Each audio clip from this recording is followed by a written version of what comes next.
Hello po! For our second setup naman and on the other team, sila Papa Nay, Papa Doy at ate naman ang magkakapartner. And they are here at 7-Star Function Hall for a christening setup also under Ma'am George, pero backdrop lang naman. Muntik pa nga makalimutan ang setup na to at akala ko ay rush na naman. Habang nasa outing kasi kami kahapon ay nag-update si Ma'am George sa setup na to. Dalawa kasi ang setup namin sa kanya today at akala ko ay isa nga lang, which is yung para mamayang hapon pa. Pero may isa pa pala and ito nga yun. Binyag pa mo at maaga ang event. Naisan lang kasi ang picture sa Gmail pero walang info sa Messenger kaya di ako aware. Pero naipagawa ko naman ang picture na celebrant, buti na lang.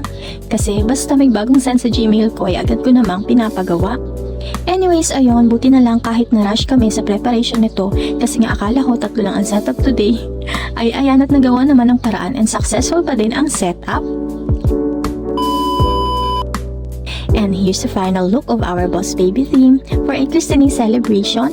Happy christening baby and hanggang dito na lang po. Thank you po and bye-bye!